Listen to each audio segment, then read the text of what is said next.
This hour is brought to you by Sweetland Waste and Removal Service, a homegrown company serving southern Indiana since 1995.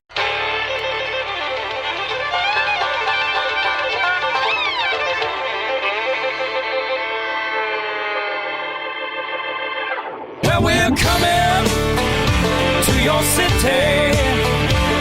Gonna play our guitars and sing you a country song. We'll all be flying higher than a jetliner. And if you want a little bang in your yin-yang, come along. Well, come on along and welcome aboard to Indiana Sports Beat Radio, coming to you here on this Tuesday, October 29th. Jake's excited. It's 2 days from Halloween. He gets to wear his costume again.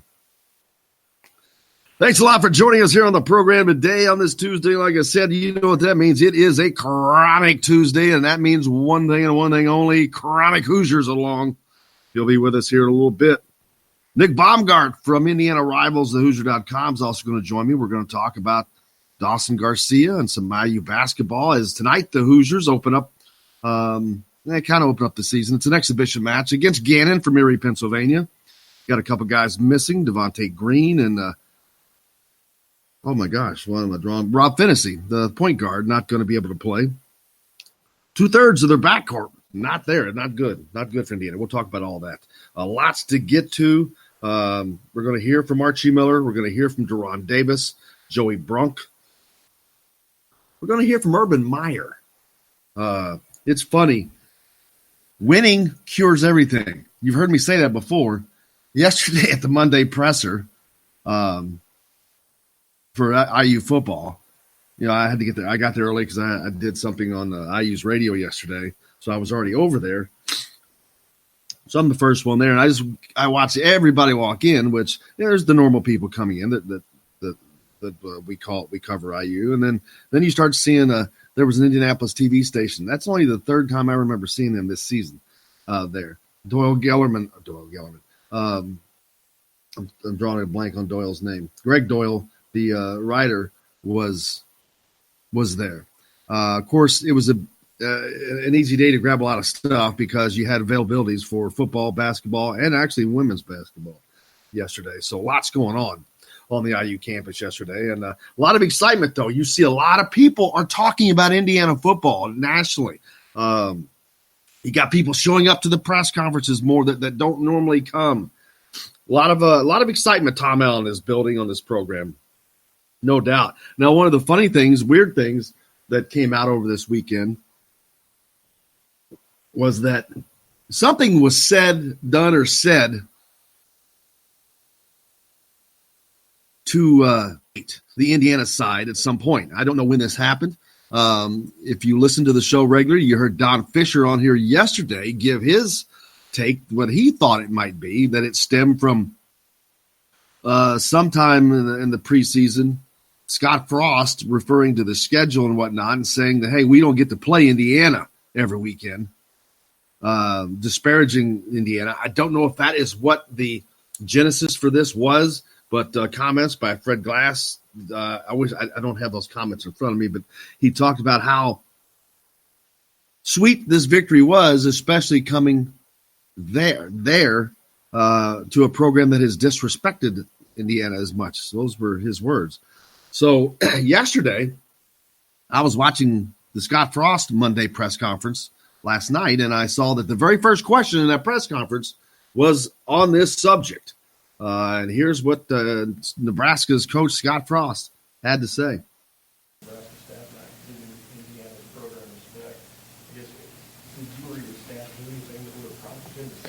We've been scratching our heads, wondering what that's all about. We don't have any idea, to be honest with you. I'd be curious to know. I couldn't have been nicer, more complimentary to Coach before and after the game. We had a ton of respect for their team and where they've gotten their team to. I told him that before the game, told him how good a job we thought they must be doing because the way their team had been playing. I told him for what it's worth, I thought their offensive coordinator was doing an unbelievable job, and I told him after the game I was really happy for him. So I have no idea where it came from. If there's something that we did, I'd certainly like to know, but that's a dead issue to me. We're going to treat every opponent we play with respect, and they're certainly having a good year, so they deserve the success. He'd like to know, but it's a dead issue. Which is it? I'd say he probably knows but and it's not like I don't want to act like that we're making a big deal of this, because we're not. It happened, so I saw that comment and I wanted to get that on, and so I think that's what it revolves back to, not positive. But there you go. So little gamesmanship, a little fun. Hey, it's fun to be in those conversations, especially when you're on the winning side. You know, when you're 2-6 or 4-4, it's not as much fun. Ask Scott Frost, because that's where he is. So congratulations to Indiana on that big win. But we're going to hear from Tom Allen later. We're going to hear from Peyton Ramsey. How about Peyton Ramsey, nominated for 2 national awards? These were weekly awards. Let me see if I can get that pulled up real quick, because I should have. Oh my goodness! Yeah, here we go. He's one of 8 members of the Davy O'Brien's Foundation Grade 8 Quarterbacks of the Week, and one of 8 Manning Award Stars of the Week. Now, I posted this on social media, so go find it. On Twitter, at Jim Coyle ISB, if you don't follow me. And if you don't follow me, shame on you. You can keep up with the Hoosiers, and I post everything there. But there's a place there to vote. So I guess this is an ongoing, adds up to a yearly deal. Fans can now go to the All-State Sugar Bowl Facebook page to vote for what they think was the best performance. That's it. From this past weekend. Voting closes on Thursday at noon. The top vote getter will be announced as the Manning Award Quarterback of the Week. So there you go. I posted that. It's on my social media. I think it's on our Facebook page as well. Go to that. Give old Peyton a vote, man. How funny would that be for the backup quarterback? Your backup quarterback to get the Manning Quarterback of the Week award. Pretty good. Not bad. A lot of people thought he might get Big Ten Player of the Week. Good candidate for it. Career day for Peyton Ramsey. Oh my gosh, I can't believe I just said the same Peytons without making a mistake. Because I didn't say the first name on the other one. I just said Manning. I don't want to get that in my head. IU's off to its best 8-game start since opening with a 7-1 mark in 1993. Everything's going back to 1993. This is the last great year, the most recent great year that they had. Indiana's won 3 straight conference games now for the first time, also since that 93. Up next, of course, Indiana faces Northwestern at 7 p.m. this Saturday. This is the first November night game in Memorial Stadium history. Fox Sports 1 will be broadcasting the game. I'll have to see who the announcers are for that. They're really pushing for a crowd here. And they shouldn't have to push, but they are, because it's Indiana. Indiana fans have not supported the football program. And I got to say, shame on you. Get out there. There's no excuse now. What's their excuse now? Well, team's not winning. Well, hell, they're not. They're winning. Ticket prices, they changed those this winter. So now there's different tier packages. I saw that there's a mini package out there for Northwestern and Michigan. The last 2 games. How about that? Not only can you see Indiana in their first night game in Memorial Stadium history, but you can also see Indiana potentially upset Michigan. How would that be? And that can happen. I'll be honest with you. They got to get their defense shored up, because Michigan looked pretty damn good against Notre Dame offensively this past weekend for the first time this season. But, man, it would be great to see a crowd out there, huh? Very good. We got a lot to talk about today. Chronic Hoosiers is going to be up here next. We've got a lot of basketball to get to, as tonight the Hoosiers take on Gannon in an exhibition. We're going to hear from Archie Miller, Deron Davis, Joey Brunk, Nick Baumgart's going to be on the show. Man, we got tons to get to. Not enough time to do it. Sounds like Smoking the Bandit. We'll be back with more Indiana Sports Beat Radio right after this.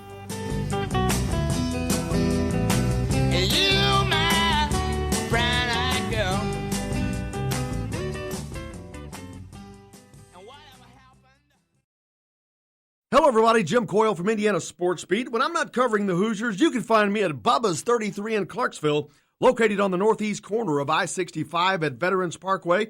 Bubba's 33 has hand-tossed pizzas, bold burgers, and ice-cold beer from a select list of local craft brewers. An incredible food selection, all made fresh daily. Whether you're meeting the team for that post-win meal in the family dining area or meeting friends for happy hour to watch the game on one of Bubba's 50 TVs. Bubba's 33 in Clarksville. Pizza, burgers, beer. We all want a winning smile for those championship photos, and that's exactly what you will get at Reynolds Family Dentistry in Sellersburg. Reynolds Family Dentistry has been serving the dental needs of Hoosier families for over 30 years. Let Doctors Roger and Jay Reynolds take care of your family. Just off of I-65 at 809 South Indiana Avenue in Sellersburg. Call 812-246-3368. That's Reynolds Family Dentistry, 812-246-3368.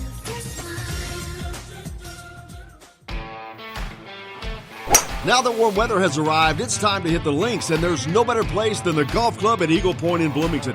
Voted best golf course by the readers of the Bloomington Herald-Times, the golf club at Eagle Point is under new ownership, has new fairways and bunkers, and it's open to the public.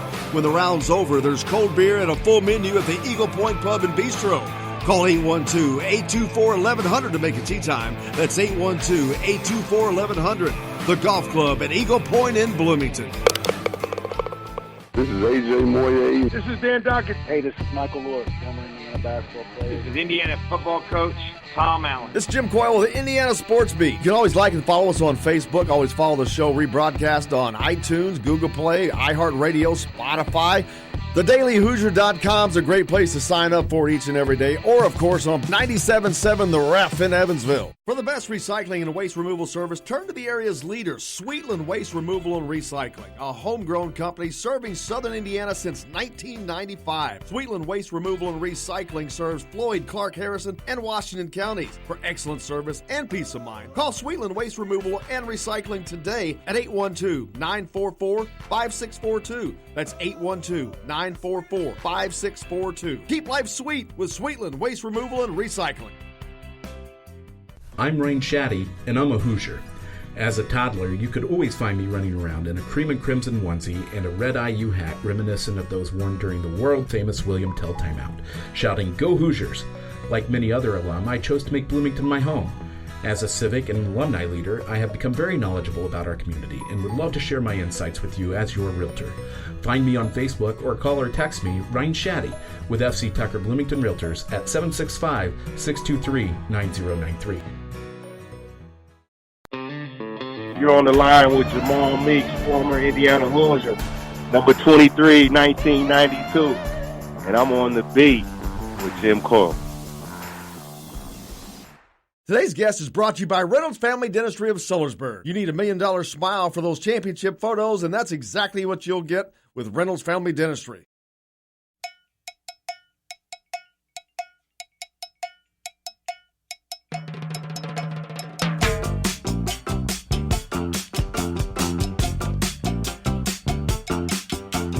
All my friends, yellow rider. Welcome back to Indiana Sports Beat Radio, coming to you here on this Tuesday, October 29th. That's right, I said Tuesday. You know what that means. It's a Chronic Tuesday. Chronic Hoosiers with us. How are you, sir? Man, I could not be better. It's officially game day in Bloomington for basketball. Men's football is bowl eligible before Halloween. Leaves have peaked, falls in the air. This is absolutely the best time to be in Bloomington right now. And yeah, it is just a great time right now. The weather's been spectacular. Things are very, very nice over at the football complex, coming off of a huge win this weekend over Nebraska in Lincoln. Bowl eligibility in place. 4 games yet to play. Now it's not whether they're going bowling. It is how warm are they going bowling, Chronic? You know, how warm? I'd settle for a Mid-American Bowl. if everything shakes out just right. I mean, in the middle of this country, Nashville, Tennessee, I heard in between Christmas and New Year's is absolutely fabulous. But you're exactly right. It's they have crossed the proverbial hump in just Tom Allen's third year here with the Hoosiers. They achieved bowl eligibility. As you mentioned, they've got tons of game left to play just to improve their stock in the bowl field. And, for all the talk about what bowls mean and how that's kind of consistently been the bar by which IU football seasons are measured, I think it's important to lose sight of the program's bigger goals here. You listen to a lot of the guys following the game. 6 was never the goal. It was how much higher than 6 can they go. And you got to feel great for the team and for the staff and everyone around the program that's been able to achieve that at this point. And I think it's extremely important to remember they're not done yet because as great as it is to have a chance to play 13, when you look at what the bowls really mean and how they can affect programs, kind of change their stars, getting onto one of those more prestigious, getting into one of those better time slots, one of those better days, one of those bigger bowls can absolutely pay huge dividends down the road as far as elevating the program's prestige, getting the program in front of some eyes, and getting these kids to believe, these recruits to believe what Tom Allen's cooking over here. And I think that's important because he's absolutely gotten his own team to believe it, and they've been able to go out and effectuate that belief. And who knows where this team can land, Atlanta, I should say. A lot of people kind of scoffed when Crimson Corey put together the hashtag 9-win Indiana. But I'll tell you what, man, it's looking a whole lot more probable than it was just a couple weeks ago. Yeah, people can certainly smell what the Tom is cooking. He's doing an unbelievable job, and they are legitimately looking at a Florida Bowl if they continue doing what they're doing, and there's no reason to believe they won't. They're a 12.5-point favorite over Northwestern. Of course, sometimes that could be looked at as a trap game. They're coming off of a huge win. Northwestern, nothing to lose. The season's not gone their way because they're not a bad team. They're a weird 1-6 team, man.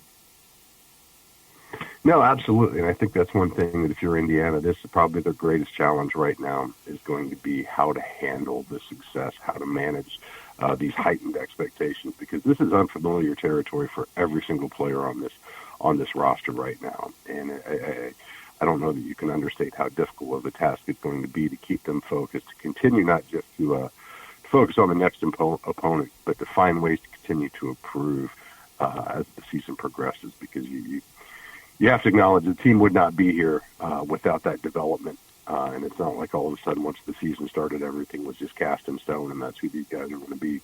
I think you can probably extend that down the sideline as well to the coaching staff. These guys have continued to find ways to sharpen the game, to overcome adversities, both of their own creating and, what the opposition brings against them. And now you've got a whole nother consideration to throw into the mix. You got a night game coming up. You've got bowl eligibility in your pocket. Hopefully we'll have a rather full house for the Hoosiers when they host Northwestern this weekend. Weather forecast is trending a little bit cold, but skies should be clear. It should be perfect November football weather. But Coach Allen and the staff are going to have to find a way to keep these guys on focus, to figure out a way how to dismantle Northwestern, and again just continue to march on and see just how high they can go. Because you talk about trap games, you've got 2 huge ones coming after this in Penn State and Michigan before we wrap up with the bucket game to close out the regular season. So you absolutely cannot afford any let up at this point. That's been one thing Indiana struggled with historically. Is those games where you kind of take some of the wind out of their sails, where they lose momentum, particularly around this time of the year. So you absolutely want to see them rolling into the bye week with win number 7 in hand, and taking 2 full weeks to prepare for the Nittany Lions in Happy Valley. Yeah, the one place Indiana fans have kind of fallen short is supporting the football program over the years, and obviously a winning tradition has not exactly been established, but hopefully they can get that kind of crowd Saturday night. It's the first night game in Memorial Stadium history in November, so there's something for you. Like you mentioned, it's going to be a little cooler, but we can buckle up. We're in the Midwest. You put put some jackets on. But, man, it would be great to see them get a really nice crowd. I don't expect a sellout, but it would be super nice for them to get a good crowd for this game, for this team that has really done a tremendous job. They've done everything that they said they would do, and that's win. They are winners, man. They're bowl eligible already, and it's an exciting brand of football. Yeah, absolutely. And, we for years have talked, and it's kind of been this chicken and the egg argument. Which comes first, crowds or victories? And they're symbiotic, absolutely. But that's always been one of those eternal Indiana football questions. Why can't we get more fans? Well, we don't win enough. Why don't we win enough? Well, because we don't have the fans. Well, the winning component has been answered, at least in large part this season. I would love to see a full house. Lots open at 11, so people are going to have ample time to get down from Indianapolis and all other parts around us. Again, weather should be clear. Should be a great day to bundle up, bring a couple of beverages. Great day for some chili. I've got a couple of friends coming down that are talking about their pots. This is your stereotypical fall football weather. It's here. We have one of the best tailgating facilities in the nation. I don't know if people realize just how good we have it compared to the layout at other stadiums around the country, but with such an abundance of parking and facilities for people to hang out and congregate before the game. Should just be an idyllic day in Bloomington. Hopefully the rain doesn't knock all these leaves off before the colors had a chance to fully show out. But I'm looking forward to it, man. We got a lot of friends coming down. I know I've talked to a lot of people.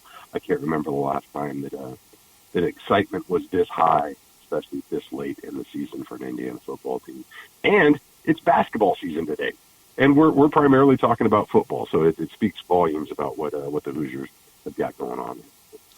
Yeah, Gannon comes in tonight for an exhibition match against Indiana in basketball. There will be some guys that won't be playing, Devontae Green and Rob Finney. And I understand from yesterday's press conference, I was out there, Archie said that Rob Finney hasn't played in a month. That's going to be a little scary. Yeah. This is, yet again, Indiana finds themselves saddled with some injury concerns. I think kind of heightened this year, in as much as you're looking at what was largely expected to be, two of your three starting backcourt members, your senior captain and Devontae Green, your point guard in Rob Finney, and, for practical purposes, that's effectively 50% of your backcourt that you've got available right there. We can talk about whether or not Demese is backcourt or frontcourt player.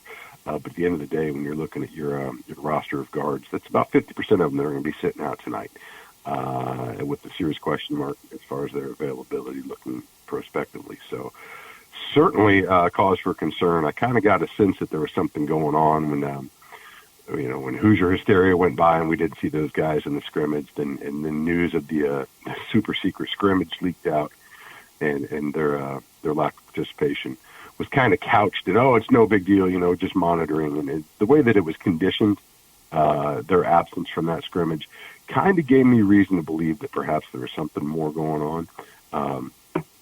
It's unfortunate that we're kind of back in the speculation point. I understand there's a lot of health concerns that kind of prohibit privacy laws that prohibit full disclosure of what's going on if the players don't want it to be known, and that's certainly within their rights. But it's also certainly problematic to have those types of question marks looming over what's going to be such important positions, not the least of which is who's going to be this team's go-to shooter. And I think most of us had assumed that was largely going to fall in Devontae's lap. So curious to see how long he's out, and in what form he's in, and how long it takes him to get back into game form once he comes back. That's the sole purpose of these exhibitions, is kind of letting you tune up and rev the engine a little bit before the games matter. So hopefully both those guys recover quickly, because Lord knows Arch probably needs them sooner than later. Yeah, Devontae Green, I think did he have an injury to start the season last year? Yeah. That was kind of the story of the season last year for most guys. Everybody was dealing with knocks, had all sorts of guys held out, had all sorts of guys that had to play hurt just because there was nobody else left to fill in for them. And more than anything, I think the thing that's most concerning as an Indiana fan is the fact that, assuming that it's not anything long-term that threatens the season, more than anything, it's the importance of the non-conference portion of the schedule to really kind of establish that chemistry, to get your offenses established, to get the defense tuned up. Because I think if history holds, Archie's probably spent most of his time right now working with these guys on defense. The offense has always been something that kind of took a back seat at the start of the season and was more of an evolving process. So it's certainly going to be hard to get that evolution of the offense without two of your four available guards in the mix. Absolutely, and it does do a few things that are positive. It gets some playing time for guys that may not have gotten quite as much playing time originally. Guys like Armand Franklin, who we saw in the not a secret scrimmage or I call it a closed scrimmage. He had 14 points in that game. Nice output for the freshman. No, absolutely, and I think that was certainly a positive from the situation in the scrimmage. I'd still love to get somebody to pick Archie's brain and find out why Al Durham sat for what I understand was basically the final 9 minutes of that scrimmage.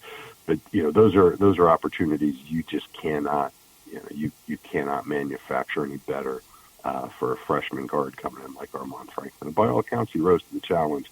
And I don't know that tonight's going to be quite as challenging as what he faced with that roster that Marquette rolled out against us. But by all accounts, he was up to it. So more than anything, I'm just excited to get a chance to walk into the hall, hear the Big Red Band fire up, and actually lay eyes on these guys in a competitive environment. The results may not matter, but you can't take that feeling away. And we only get one of these since they did the closed scrimmage, so this is going to be the one chance where they can really tune up before they got to put on paper and ink. Everything from this point on matters.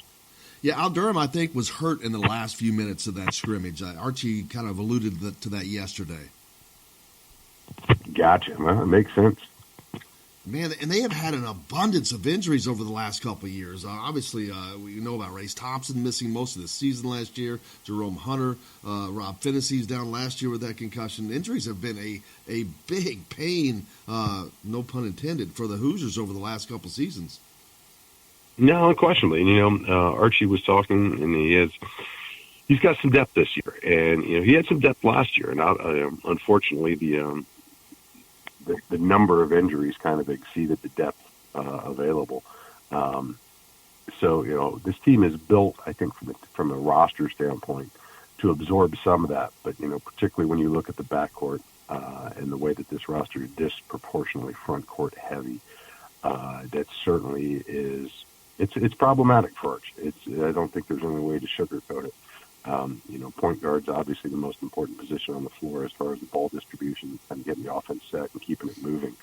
And I, for one, was particularly looking forward to seeing the way that Rob could progress as a in his second year under Indiana. He impressed me remarkably in a number of facets of his game as a freshman as he emerged from that injury. So hopefully it doesn't provide too big of a hindrance in his development going forward. But, like we alluded to earlier, we've got a lot of questions as far as how the offense is going to score the basketball. And despite the wealth of big guys that he's got available, at some point somebody's got to be available out there to get the ball up court and get it in their hands. Somebody's got to be able to find, to knock down jump shots. So be really, really curious to see exactly how that kind of gels out starting tonight and going forward. But keep a particular eye on Rob and Devontae and how quickly they can get back on the floor and they can return to form. Because I think those two in particular are going to be absolutely paramount to Indiana's success this season. Yeah, Trace Jackson Davis is obviously a heralded freshman. I think is going to have to he's going to have to perform this year. I mean, obviously that didn't think that he was just going to get to sit on the bench, but you like to give those younger guys as much rope as you can to come along. But I think they're going to have to put I don't want to say put pressure on him to perform, but he's going to have to be one of the guys that delivers with this team this year. No, unquestionably, and I think you could probably say the same for several guys going down that roster. I think Joey Brunk's in a similar position where now he's going to have to perform. He's going to have to step into a leadership role as an upperclassman. I think he's going to be one of those guys that the teammates are going to look to, not just for production, but for cues as far as his leadership. And it's one of the advantages to that transfer for Archie is you've got an older guy that's, he's now been through 3 seasons of Division I basketball. But I think you can take that even further, looking at Justin Smith, looking at Race Thompson. He's kind of one of my sleepers, a guy that hasn't put a whole lot of film on tape yet. But, like Joey Brunk, he's been out there for several years now. He's got his experience. Like Rob, Race lost almost the entirety of last season to injury with that concussion he had early on. So there's going to be a lot of guys, I think, that are going to have to step up and not only provide production on the floor, both offensive and defensively, but there's going to have to be some leaders out there, particularly if you look at a guy like Devontae and a guy like Rob who aren't available on the floor. Somebody's going to have to take that torch and carry it and show these Hoosiers how Archie wants the ball played. You're a positive guy. You can find a lot of positive in most situations. How much pressure is on Archie for this season to make the tournament, to have a good season? Probably more so than anybody wants to acknowledge. I think Archie's pretty pragmatic about his approach to this job at every juncture that I've heard him speak about it. I don't think he's going to come out and tell you that if they don't make the tournament that he's probably not going to be our coach next year. And I don't think that would be the case regardless. I do think that this is one of those seasons where it's maybe not a contract year for him. It sets the table for what that contract year is going to look like. It would certainly do him a lot of favors if he could quiet some of these concerns about his potential here at Indiana. I think tournament is probably the low expectation. Most analysts don't project a whole lot out of Indiana this season. Short of Ken Pomeroy, the analytics, you take emotion and subjectivity out of it. The objective analytics look a whole lot more favorable for Indiana than what some of the pundits seem to feel. But to answer your question, I think it's absolutely imperative that Archie give the fans something to believe in. And I think kind of playing off of what Tom Allen's done this year, one of the most important things that he's been able to achieve is first he got his team to believe in what he was trying to do here, and that belief eventually spreads to the fans, and that's a really, really powerful thing when people believe in what you're trying to accomplish and your ability to achieve it.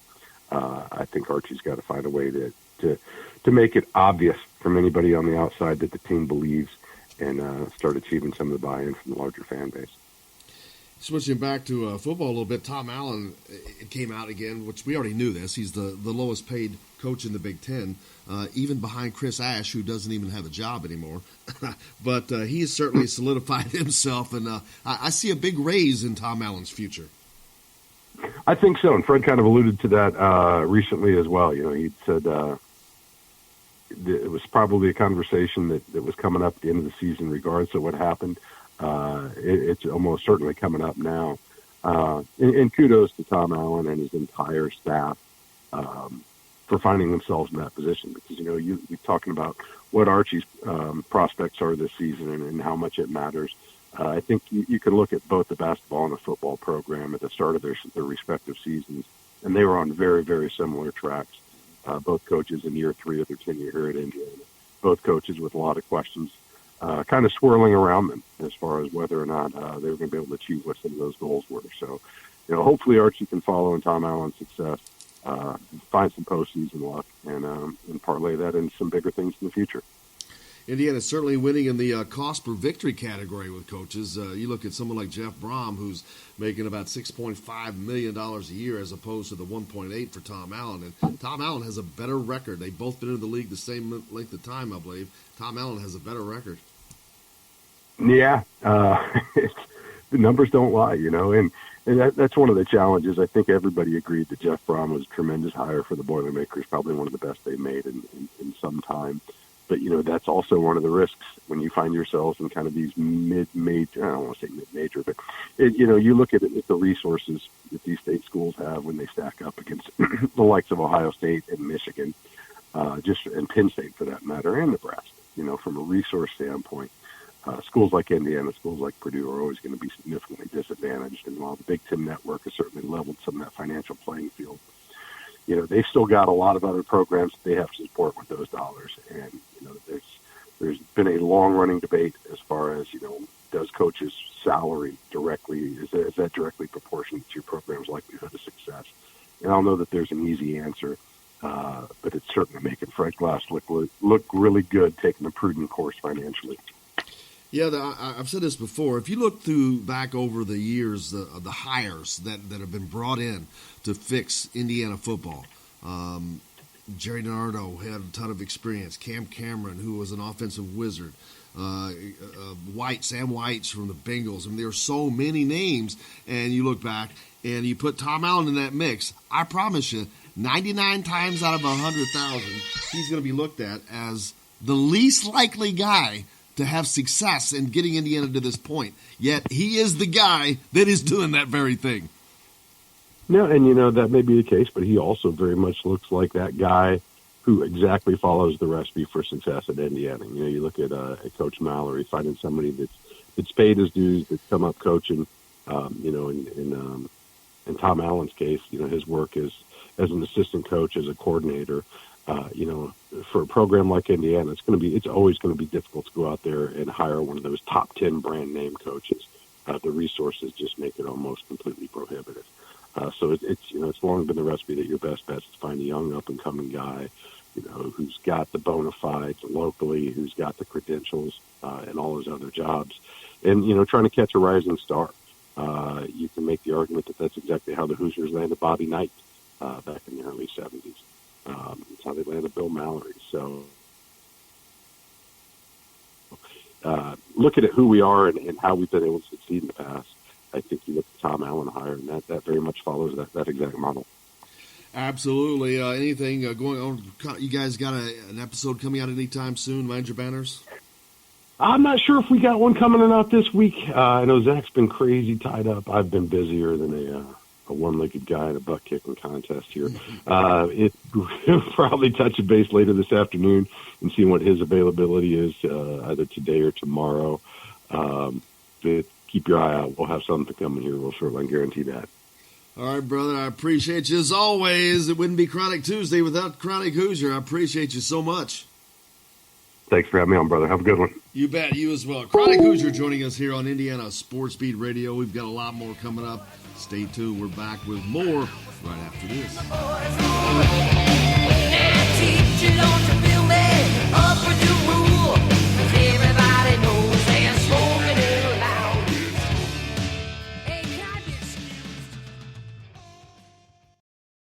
Hello, everybody. Jim Coyle from Indiana Sports Beat. When I'm not covering the Hoosiers, you can find me at Bubba's 33 in Clarksville, located on the northeast corner of I-65 at Veterans Parkway. Bubba's 33 has hand-tossed pizzas, bold burgers, and ice-cold beer from a select list of local craft brewers. An incredible food selection, all made fresh daily. Whether you're meeting the team for that post-win meal in the family dining area or meeting friends for happy hour to watch the game on one of Bubba's 50 TVs. Bubba's 33 in Clarksville. Pizza, burgers, beer. We all want a winning smile for those championship photos, and that's exactly what you will get at Reynolds Family Dentistry in Sellersburg. Reynolds Family Dentistry has been serving the dental needs of Hoosier families for over 30 years. Let Doctors Roger and Jay Reynolds take care of your family. Just off of I-65 at 809 South Indiana Avenue in Sellersburg. Call 812-246-3368. That's Reynolds Family Dentistry, 812-246-3368.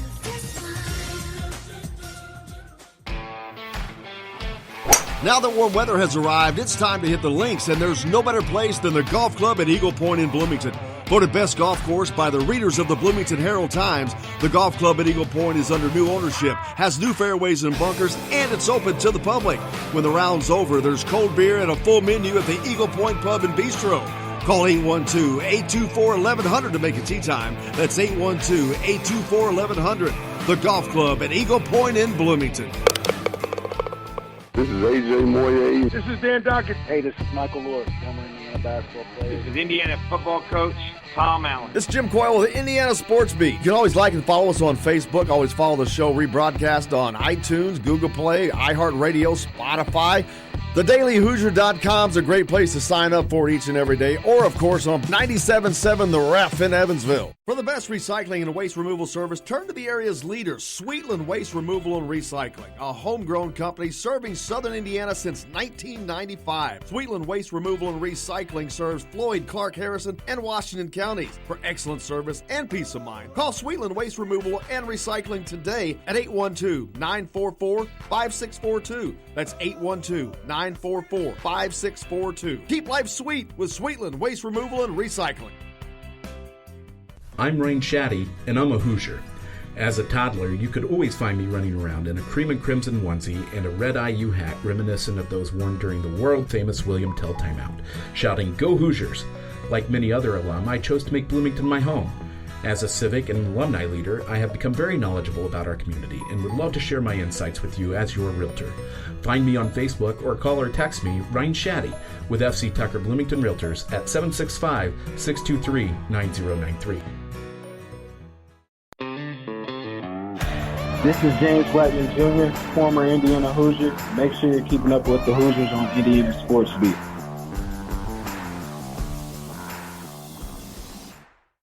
Today's guest is brought to you by Bubba's 33 in Clarksville with hand-tossed pizzas, bold burgers, and ice-cold beer.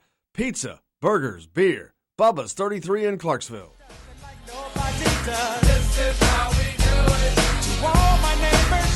Welcome back to Indiana Sports Beat Radio here, coming to you on this Tuesday, October 29, as we're about to reach the end of this month.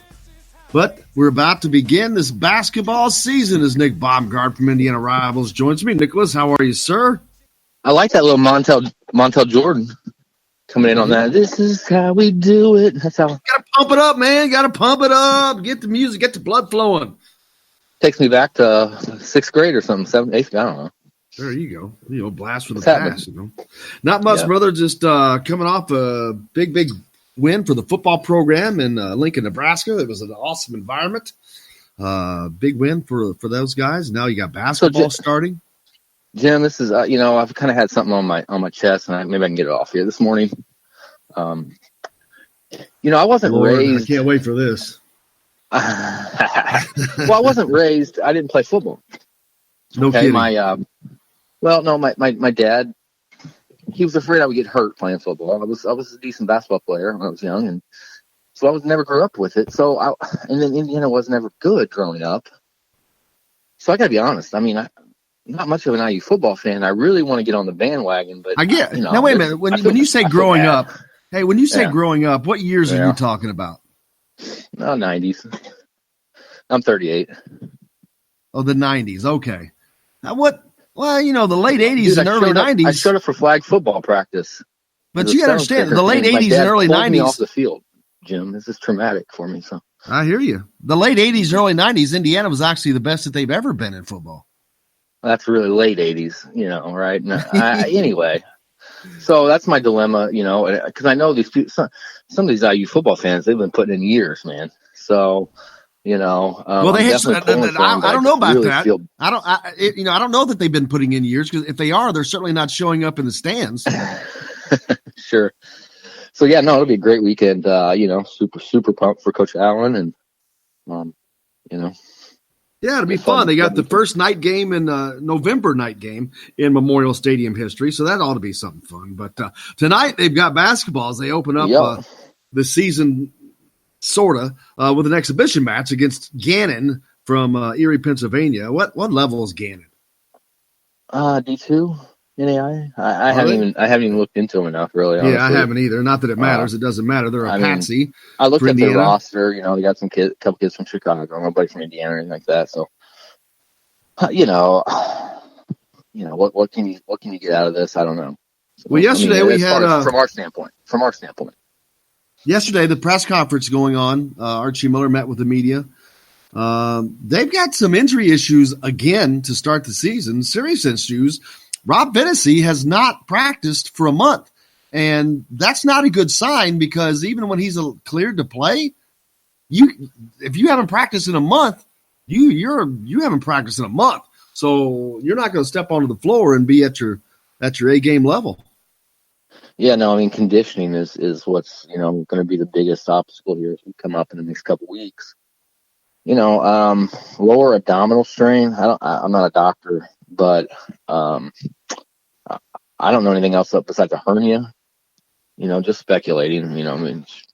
But I don't know. It's maybe 6 weeks. So if he can get back by the middle of the month, he'll be ready to go for Wisconsin. But you got to get back here the next week or two, 10 days anyway. The thing is, though, because since Archie has not been able to land a backup point guard for 2 years, they don't have one. So you got to move Al Durham over, so you take him off of his starting spot. And it just, to me, this offense is still, you're starting with I don't want to say one hand behind your back, but it's not looking good to start the season, I guess. I mean, it's not like the Yeah, sky's falling or you anything. can look at it but- like that. You can also look at it like, I mean, it is what it is, right? It's not great. It's not ideal. It's not what anybody wants or anything like that. So let's get that out there. But I mean, there's other ways to look at it. Like, November is very soft, and they're not going to need Rob. You would think, and so maybe it gives a chance for Armand and Al to get a little tryout here and find out if you really need to bring in another point guard for 2020, because there are ramifications to the current roster if you continue to recruit a point guard for 2020. If you do go ahead and end up landing Dawson Garcia, which I'm sure you'll want to talk about here in a moment, then you're oversigned for 2020 if you bring in another point guard. So somebody would have to go. So there's some ramifications there, and I don't know. It is what it is. So the silver lining here is that you get a chance to kind of evaluate and find out. For Armand might be just fine and backing up at the point guard position. He got pretty good reviews from the scrimmage. So we'll see. Well, there's a question that was brought up in that yesterday about the peak scrimmage. What was Archie? What did he take from that? And one of the things he said was some concerns. Obviously, free throw shooting, which that's no different than it has been since he arrived. I'll be honest with you. But secondly, one thing he said was rebounding. That they didn't rebound with any veracity or they just didn't seem like that they had the what's the word I'm looking for? Not effectiveness, but aggressiveness on the rebounding. And that again scares me, because that has been a constant problem with some front court players, i.e. Justin Smith and those kind of guys, that you once again we're hearing this at the start of the season. So that tells me this is sounding like kind of a soft team to start the season, going by Archie's words, which causes great concern because we've seen that for 2 years. Yeah, I mean, they were an average offensive rebounding team last year. I mean, they were right at 28% offensive rebounding rate, which was the average in Division I. And, when you shoot, there's a couple ways to win, to win basketball games. There's a lot of ways to win basketball games, but if you shoot well, you don't have to rebound that well, right? And Indiana didn't shoot well. Duke didn't shoot well. The difference between those two teams is Duke rebounded at a 7% higher clip. And there were a couple other differences there, but I mean, they're about really the teams, when you look at the numbers, they're about the same. It really comes down to offensive rebounding. So yeah, it's a concern. And Justin Smith, here's a guy who has 3 double-doubles in 66 career games. And that's a really, really tough stat to swallow, I think, for a lot of fans, because, he is this tremendous athlete. And it's like, just want it a little more. I don't know. That's just kind of, last year that was kind of the perspective that I took on it. So I don't know, yeah, it's of concern. It was a scrimmage, so maybe it was just off. Maybe it was weird. I don't know. We're gonna find out, and if he doesn't rebound tonight, then we can rail on it a little more.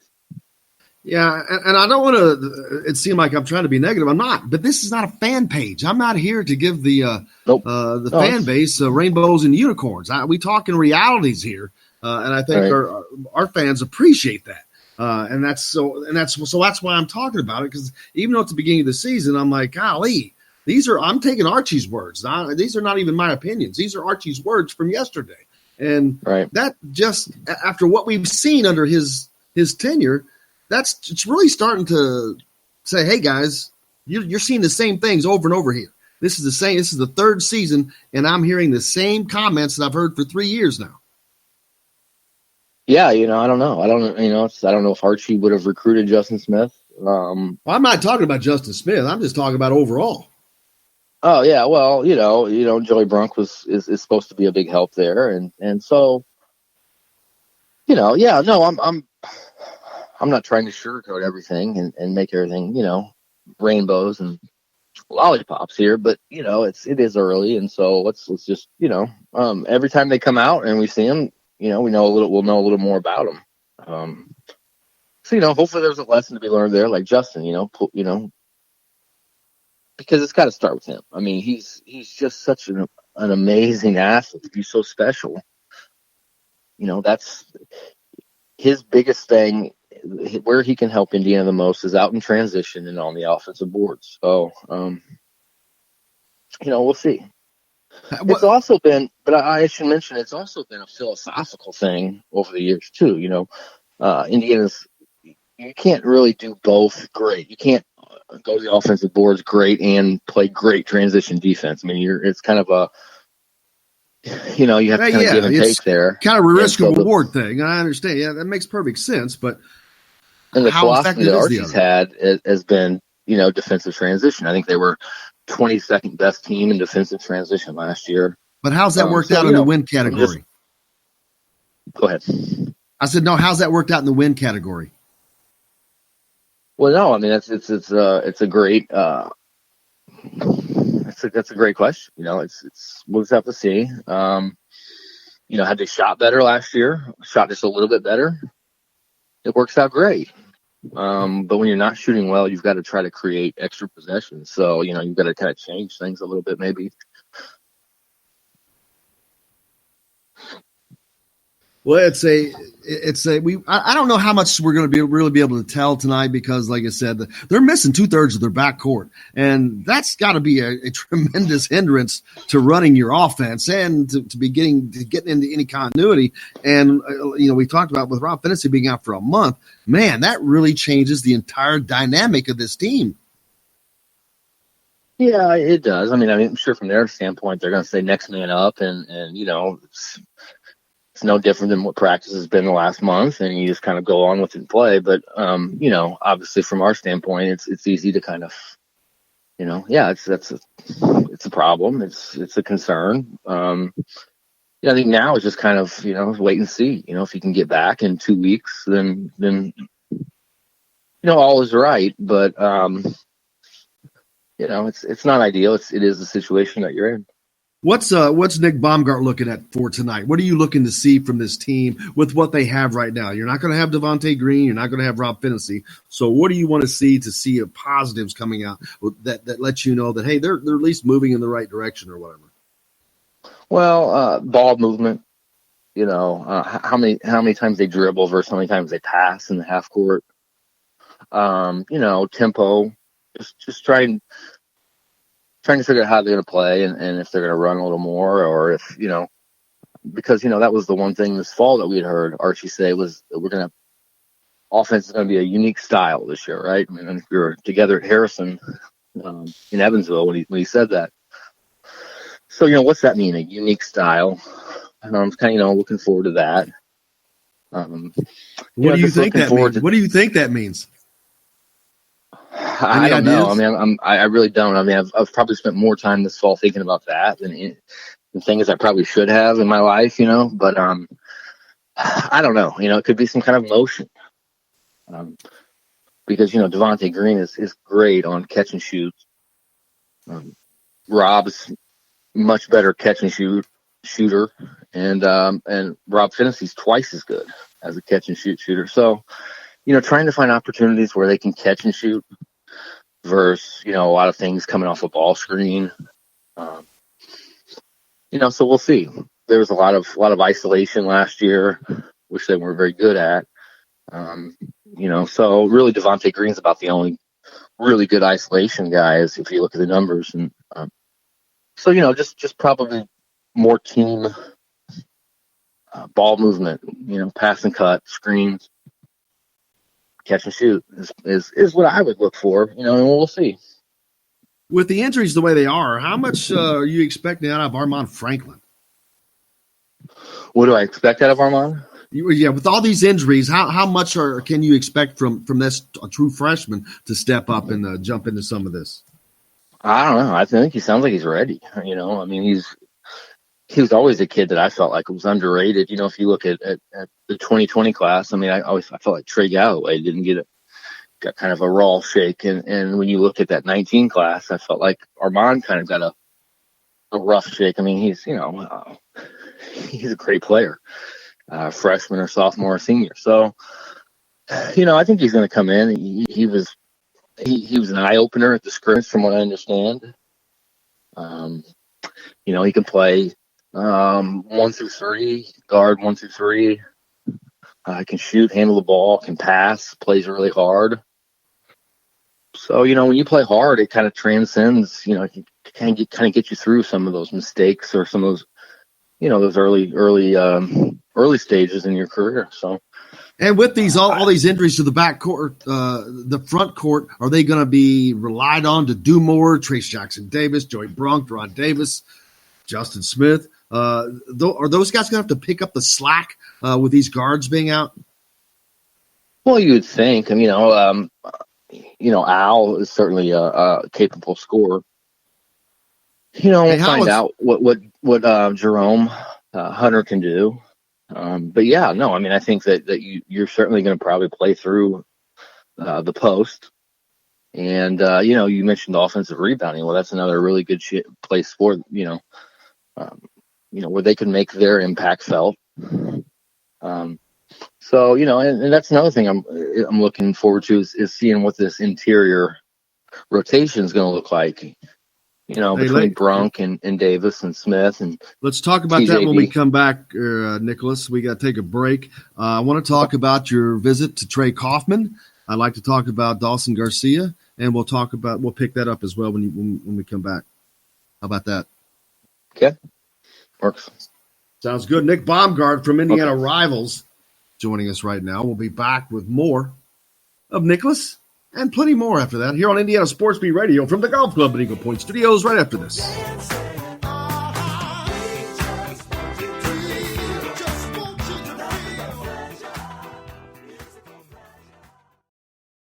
Hello, everybody. Jim Coyle from Indiana Sports Beat. When I'm not covering the Hoosiers, you can find me at Bubba's 33 in Clarksville, located on the northeast corner of I-65 at Veterans Parkway.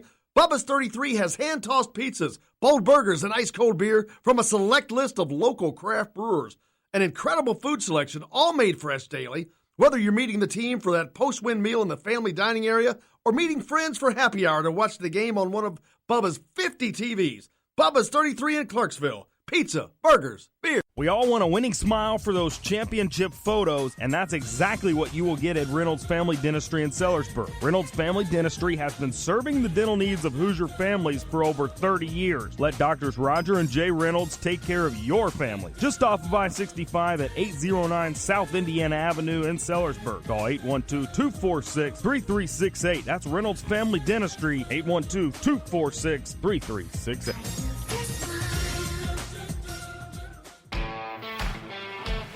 Now that warm weather has arrived, it's time to hit the links, and there's no better place than the Golf Club at Eagle Point in Bloomington.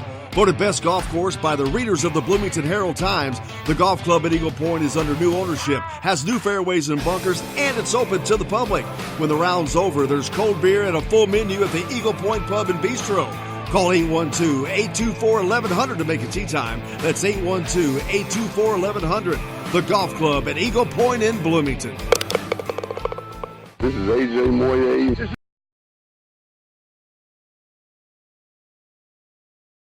Tom Allen. This is Jim Coyle with the Indiana Sports Beat. You can always like and follow us on Facebook. Always follow the show rebroadcast on iTunes, Google Play, iHeartRadio, Spotify. TheDailyHoosier.com is a great place to sign up for each and every day, or, of course, on 97.7 The Ref in Evansville. For the best recycling and waste removal service, turn to the area's leader, Sweetland Waste Removal and Recycling, a homegrown company serving southern Indiana since 1995. Sweetland Waste Removal and Recycling serves Floyd, Clark, Harrison, and Washington counties. For excellent service and peace of mind, call Sweetland Waste Removal and Recycling today at 812-944-5642. That's 812-944-5642. Keep life sweet with Sweetland Waste Removal and Recycling. I'm Rain Shaddy, and I'm a Hoosier. As a toddler, you could always find me running around in a cream and crimson onesie and a red IU hat reminiscent of those worn during the world-famous William Tell timeout, shouting, "Go Hoosiers!" Like many other alum, I chose to make Bloomington my home. As a civic and alumni leader, I have become very knowledgeable about our community and would love to share my insights with you as your realtor. Find me on Facebook or call or text me, Ryan Shaddy, with FC Tucker Bloomington Realtors at 765-623-9093. Hey, this is Jordan Halls, former Indiana Hoosier. Keep up with Indiana sports on Indiana Sports Beat.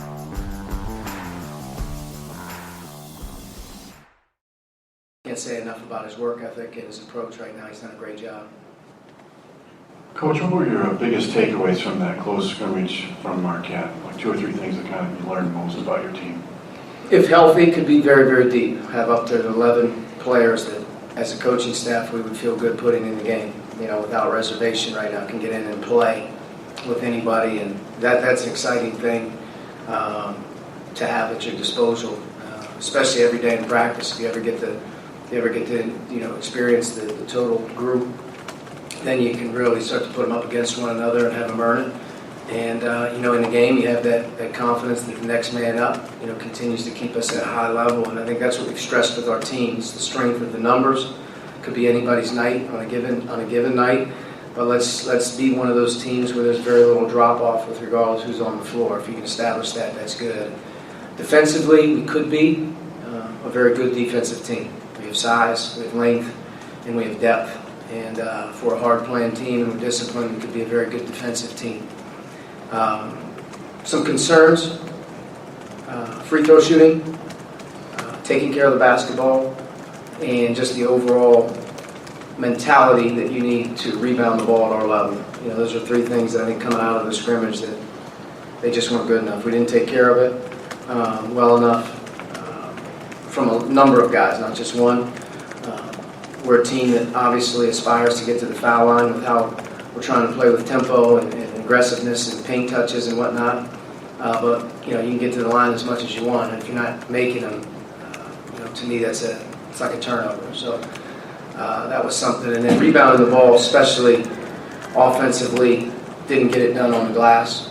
And then defensively, especially in the last 8 minutes of the scrimmage, to watch us be able to rebound the ball in crunch time was really a downer. Probably the most disappointing thing of the entire thing was just the ability for our group to rebound. And when you look at our size and you look at our depth, that's something that hopefully is controllable. But if we can get that corrected, that could be a positive for us. So, all that being said, we've gone to work on that pretty good since the scrimmage. And in practice, the emphasis has really been on some of those things. But, obviously there's some great concerns for us as we take the floor here, especially if some of our backcourt guys aren't available, taking care of the ball.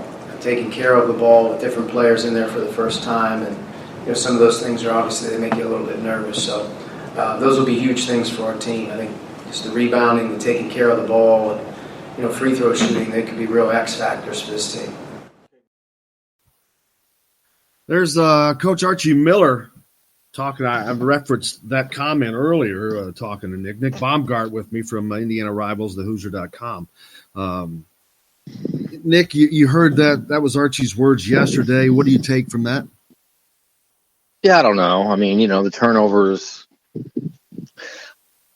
Well, Jerome Hunter had 4, right? In not very long, pretty short period of time. It was his first action back out. If you take away his turnovers, they have 12 turnovers, and a lot of it isn't just the fact that they had a turnover. We didn't get to see what did the turnover look like. What was the turnover? I'm not saying there's ever any good turnovers. Sometimes turnovers happen. Maybe there were 3 bad calls by the refs. I don't know. I don't know what was exactly at play there. I just meant overall from all those comments, not just one particular one. Well, no, that was the one that stood out to me. We've discussed free throws ad nauseum, so we'll right. The rebounding again, not to beat a dead horse, but the rebounding is the one that stood out to me because there's been so much talk of their size and depth. You got a 3-year starter in Justin Smith now. You've got a Deron Davis. You've got a Joey Brunk. You got a Trace Jackson Davis, and so I just don't understand how yet once again they're getting beat on the boards. And I think it'll be something interesting to watch moving forward. How Justin Smith is handled. If he doesn't rebound. So you were asking me what are some things I'm looking forward to watching. I think that would be one of them. Justin Smith's rebounding, and then how it's handled from there because the bench can be a big motivator. If last year it was kind of tough. with the lack of bodies. But this year, same thing already. They've already have a lack of bodies. They're down a scholarship, and you've got guys, starters that are not playing. And not up front. Not up front. No, not up front. I mean, what I'm saying is you could potentially, if just isn't rebounding, you could potentially, throw in a Race Thompson, a Jerome Hunter, something like that. I mean, I get they're down 2 guys or whatever, but I mean, you still have options up front to try to motivate people. So I mean, I'm just saying that's something that I'm looking forward to is how do they motivate Justin? Because to me, he's just the guy inside that's got everything. He's built to rebound. So absolutely, he's certainly set up for it. He's a physical specimen. Hey, let's move on to some Dawson Garcia talk. Not a lot going on there. He visited Indiana over the weekend. It's gone kind of quiet. It seemed like it went well. Of course, they all go well. I talk about that every time. It's the same old thing. Oh, it was great. We got to do this, that, and the other thing.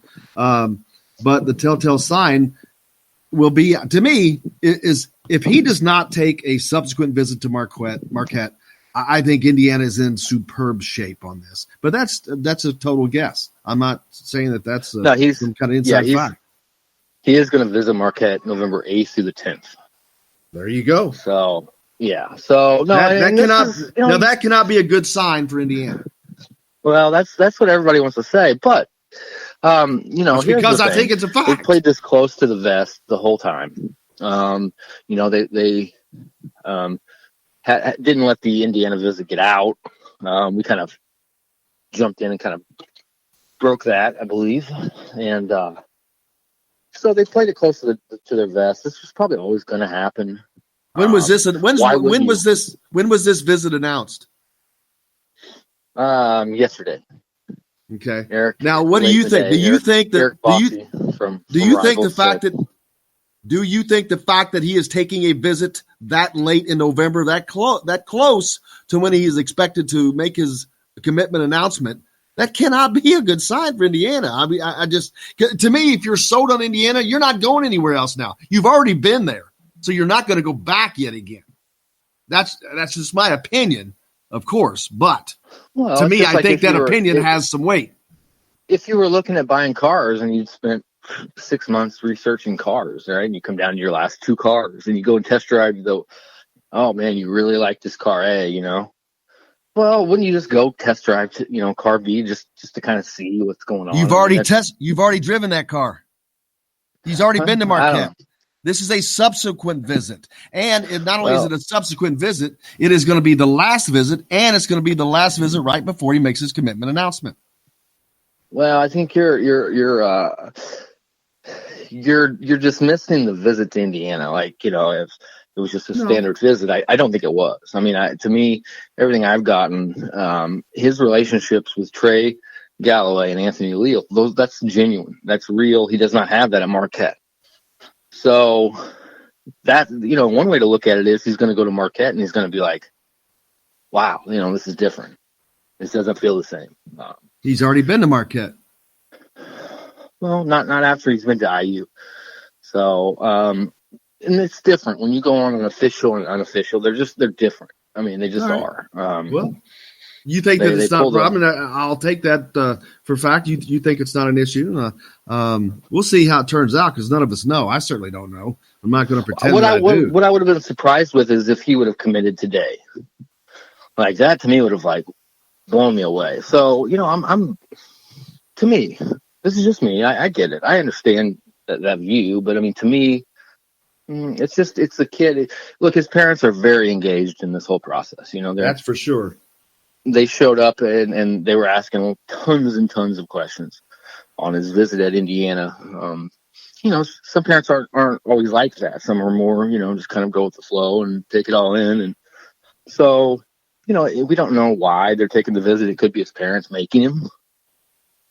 I'm just throwing out that it's just, You're right. It could be. There's so many things that we don't know. You're absolutely right, though, Nick. It could be that. It could be a lot of things. There could be pressure from someplace. Who knows?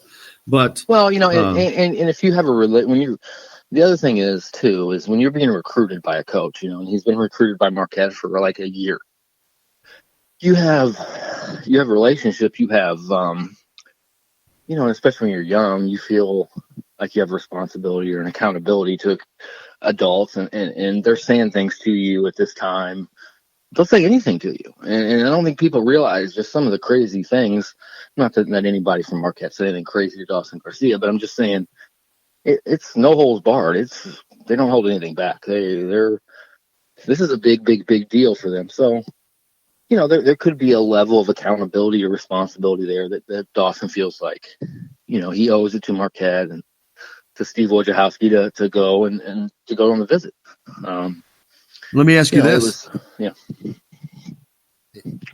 if he commits to Marquette, what effect does that have on Archie's recruiting? Well, I don't know. Honestly, Dawson Garcia was always a Marquette lean, so I think it stunts his momentum for sure. But he's got good momentum. I mean, there's still 5 Big Ten programs without a 2020 commit. So, but those are not Indiana. Yeah, no, they're not Indiana. But I'm just saying, you asked how it would, affect Archie Miller's recruiting. Well, he's in good shape here. It would be another in a long line of big misses, though. Like Keon Brooks. Keon Brooks. Yeah, okay, there's one. That's a big one. But, I can name a lot. He's landed one recruit outside of the borders of Indiana. Well, and that's we've talked about that. And that's a kid who thought he was going to – and, Nick, that's a kid who thought he was going to be playing Division III basketball. Well, yeah, but that has nothing to do with anything. I mean, he's not a Division III player now. So the fact that he improved so much from a Division III to Division I neither was Tim Prillo. Could be spun a lot of ways. But, I know the Landers are paying attention to it. So I think obviously it helps him more than, to land him would. What is that? That's a great point there. What does that do to the Lander recruitment? Well, yeah. So, I mean, then I don't know. I don't think anybody knows, starting with the Landers, because I think, they just got off this visit to Michigan last weekend, and now Memphis is pushing for a reclass up to 2020.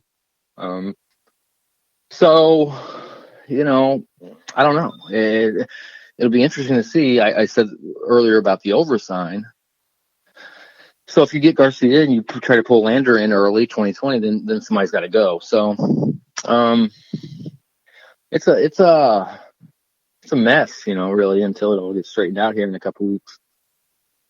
Yeah, it certainly is, man. A lot going on, a lot to talk about, of course. But I appreciate you joining us and filling us in, brother. Look forward to it each and every week. And like I said, when the basketball season gets going, we'll talk a little bit more frequently during the week as basketball get going. We've got, a week away from the season actually opening up next Tuesday. Weeks from tonight, I think. So tonight they'll take on Gannon at the Simon Scott Assembly Hall. That game starts at 7 p.m. and it's on the Big Ten Plus, not the BTN Network. So, it's the old money grab for the Big Ten Network.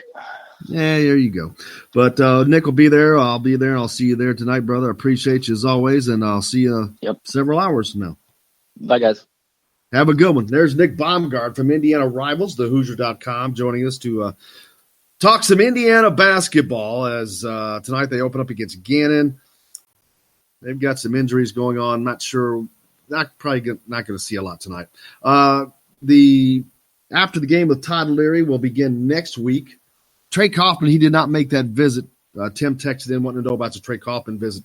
Tim, the reason I didn't respond, he had to reschedule that. So we'll talk about Trey Kaufman next time we get him on, because he did not get to visit with him. But, I forget where I was before that. But tonight against Gannon, and we'll see how that goes. We got a lot more coming up here. We're going to hear from Tom Allen and some of the players. We're going to hear from Deron Davis and Joey Brunk as they prepare for tonight as well. Stay tuned. Back with more Indiana Sports Beat Radio from the Golf Club at Eagle Point Studios right after this. Do you wanna go?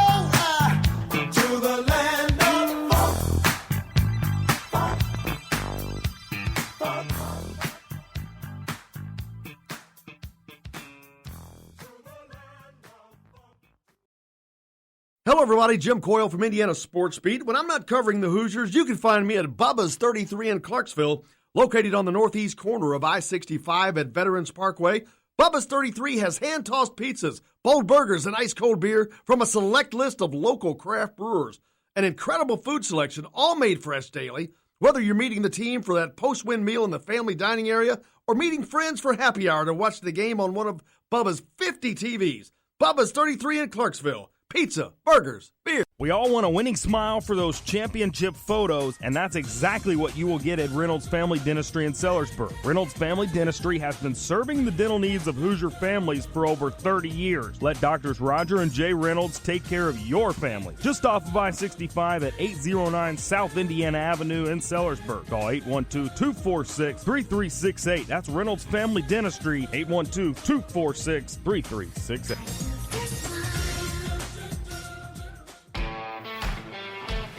Now that warm weather has arrived, it's time to hit the links, and there's no better place than the golf club at Eagle Point in Bloomington. Voted best golf course by the readers of the Bloomington Herald-Times, the golf club at Eagle Point is under new ownership, has new fairways and bunkers, and it's open to the public. When the round's over, there's cold beer and a full menu at the Eagle Point Pub and Bistro. Call 812-824-1100 to make a tee time. That's 812-824-1100. The golf club at Eagle Point in Bloomington. This is AJ Moye. This is Dan Dockett. Hey, this is Michael Lord, former Indiana basketball player. This is Indiana football coach Tom Allen. This is Jim Coyle with the Indiana Sports Beat. You can always like and follow us on Facebook. Always follow the show rebroadcast on iTunes, Google Play, iHeartRadio, Spotify. TheDailyHoosier.com is a great place to sign up for each and every day. Or, of course, on 97.7 The Ref in Evansville. For the best recycling and waste removal service, turn to the area's leader, Sweetland Waste Removal and Recycling, a homegrown company serving southern Indiana since 1995. Sweetland Waste Removal and Recycling serves Floyd, Clark, Harrison, and Washington counties. For excellent service and peace of mind, call Sweetland Waste Removal and Recycling today at 812-944-5642. That's 812-944-5642. Keep life sweet with Sweetland Waste Removal and Recycling. I'm Rain Shaddy, and I'm a Hoosier. As a toddler, you could always find me running around in a cream and crimson onesie and a red IU hat reminiscent of those worn during the world-famous William Tell timeout, shouting, "Go Hoosiers!" Like many other alum, I chose to make Bloomington my home. As a civic and alumni leader, I have become very knowledgeable about our community and would love to share my insights with you as your realtor. Find me on Facebook or call or text me, Ryan Shaddy, with FC Tucker Bloomington Realtors at 765-623-9093. You're on the line with Jamal Meeks, former Indiana Hoosier, number 23, 1992. And I'm on the beat with Jim Coyle.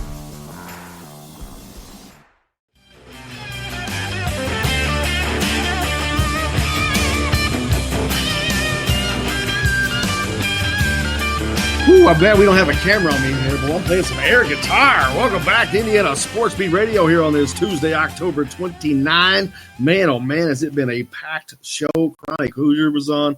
We had a double segment with Nick Baumgart talking Indiana basketball. We've talked a ton of football. Heard from Scott Frost, the Nebraska coach, playing dumb, has no idea that he said that he's not playing Indiana every week, whenever that was, that he said that. Kind of angered some people in the Indiana camp. Been a packed show.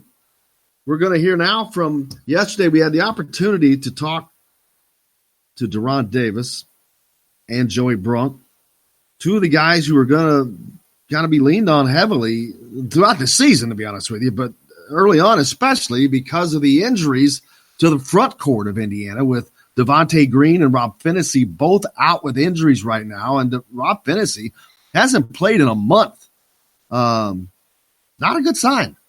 Don't know how long that's going to drag on for him, but I do know that when you're out for 30 days, that is not good. It's going to take you a minute to get back on that horse. So, and since he is Indiana's only true point guard, that's going to drastically change what Indiana, not what they do, but it changes the concept. You got to move guys around, or somebody else is going to have to step up. but none of them are actually point guards. So, but we'll see how that works out. Tonight they take on Gannon in a preseason exhibition match game at Simon Scott Assembly Hall. That game will begin at 7. It's on BTN Plus, not the BTN. So if you don't have the extra, you don't get to watch it. Or you can just go out to the game. Again, that's at 7. The IU men's soccer team plays tonight at 8 o'clock. Couple of things that's weird to me. First of all, that they would schedule that game on the same night as basketball. But secondly, what a late start, 8 o'clock. Wow. That's going to be. They take on the Ohio State Buckeyes as the season is climbing down for the Hoosiers as they get closer to the Big Ten tournament. Look forward to all that stuff getting going. The women's soccer program, they wrapped up their season, I think, the other day, 7-8. I think they finished. Erwin Van Bennekom's first season, so I'm not sure if they play in if everyone plays in that tournament on the women's side or not. But women's volleyball program also willing through the season. Lost a tough one over the weekend to Iowa. Lost that final set, man. I thought they were going to pull that one out, but unfortunate for them. But we hope they pick it up and keep on rolling as their season continues. Coach Steve Eyre doing a marvelous job for those guys. But like I said, we had the opportunity yesterday to talk to Joey Brunk and Deron Davis. Let's hear what those guys had to say. All right, Coach, just to start, basically, what do you like and not like, basically, about where this team is right now? Where do you feel like, what kind of strategies do you guys see in the Marquette game? Where do you feel like you guys got to work on to get better this time around? Honestly, I don't have any dislikes. I feel like we compete hard in practice. The Marquette game was a good game for us. I felt like it opened up a lot of our eyes. Obviously, we were down 2 bodies, but I mean, we hung in there. We played hard and we played aggressive. So I feel like once we have a complete team, a lot of things will change and become more smoothly in the offense. But as far as on the defensive side of the ball, I feel like we communicate well. Everybody does their part, and I feel like we just continue to take pride on the defensive end. Things will take care of themselves. Joe. I think our game against Marquette was a great learning experience for us to get out there and play somebody new, play somebody fresh, instead of beating up on ourselves. I think it's something that we've kind of noted and want to grow from, and hopefully we look like a different team here, in a couple weeks compared to them. Tom. Joey, can you talk a little bit about how it's going for you in some regards to getting used to some new teammates? Obviously, you've got college experience, but you're around a bunch of guys now. How's that all been? It's been a smooth transition. We have a great locker room full of guys, and everybody wants to learn, everybody wants to grow. So it kind of makes that whole process pretty easy. We can talk and hey, this is what I'm seeing, or hey, this is what I'm seeing you could do. Kind of bouncing ideas off each other. It's been a good process. Jim. With some of the pieces missing in the backcourt, I mean, how as front court players can you guys, pick up for that absence and help out? I feel like we just got to continue to do what the coaches preaches, and that's run the floor hard on both ends, offense and defense. Like you said, with some of our players being down, our front court, backcourt players, that we need to, as front court players, put pressure on the defense in the middle of the paint, and so that's what coaches been stressing. I feel like we've been doing that a lot, and I feel like we have a deeper team as far as in the front court more than we did. My last year's only been me, so I feel like coaches have been rotating us up, and with Race being healthy, he's a great contributor to everything that we do. So. To go off that, you just mentioned how the front court is deeper. I mean, for both of you, how have you seen the different kind of ways you can play with Justin, Trace, Race? I mean, just all the different kind of guys you can kind of play with down in the front court. I mean, we all just, we kind of bring a little bit of, different things. I feel like, like a guy like Race is always on the glass, always energetic, so always doing the little things right. So, and then, but I think the good thing about all our front cats is we're all capable of making post moves and being aggressive and being efficient around the rim. And, once one post player comes out, it's not like, oh, you can take a break or forget about the next. It's boom, boom, boom. We can hit you with 4, and then we can also play together too. So. Deron, as far as the rotation, I know you're one of the leaders in the team. Does it make it easier to be a leader on the court, or is it one of those things where the less time you spend, it makes it a little more difficult? Honestly, the addition to Joey has actually made the vocal and the leadership role for us, like with our bigs, a lot less stressful for me, I guess. And to know that, if I come out the game or if Joey comes out the game, that we have young guys that are, stepping right in to, fill that role. Coach mentioned rebounding is one of the things that was a little disappointing during the scrimmage against Marquette. How are you guys addressing it in practice and how physical it's been? Joey, then Jerome. We've been, we definitely had our rebounding drills that we've done. It's been competitive. It's been a point of emphasis. We watch film, and it's something you want to learn and grow. And after you see it on film, it's something that definitely sticks out. And, something that we want to continue to get better at. Yeah, same thing what Joey said, and like on our practice points are, as far as regarding like the gold jersey, they have our percentages up there, how much we're going in practices and in the game. So you kind of see for yourself where you're at, and being the competitors that we are as a team, we always want to the team to do better in practice against each other or in the game. So those percentages kind of help us engage to see where we're at. I guess for you guys, Coach Miller talked about the differences in the way you guys run your offense when Al's at point guard compared to someone like Devontae or Rob. So what are some of those differences for you guys as front court players when you have a different guy running point, and especially with Devontae and Rob being hurt to start the season?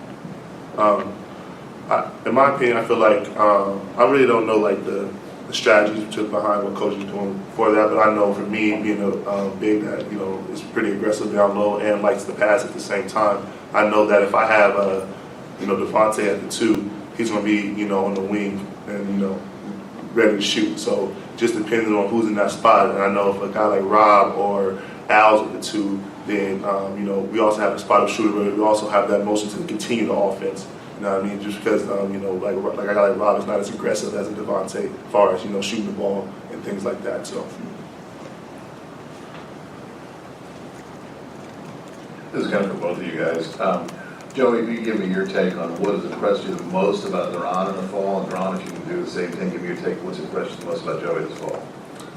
I think Nero has a knack for getting the ball where he needs it. Obviously he has every shot fake, wiggle, everything in the post to be able to create his angles of score. And, he has great touch. And, it's definitely there's always an ongoing battle whenever the ball goes inside to make sure you're staying disciplined or whatever. Because as soon as he gets that little bit of an advantage on you, you're kind of done just because he's so skilled and so strong. A couple of things with Joey, just his energy and effort off the court, and like in the weight room, he kind of held us together this off season, and he's continued to keep helping me get through the weight room and continue to push me there. And then on the court, maybe like 2 practices ago, maybe 3 practices ago, he hit me with this running sky hug. Like, whoa, you can't block that. So it's just like it gives me a bigger body to go against in practices every day. Even though J-Mo was an outstanding post defender, he was still shorter than me. So So if I got to a spot, I could just shoot over him. But with Joey, I have to pick and choose what I need to do around the rim and pick and choose my moves. So.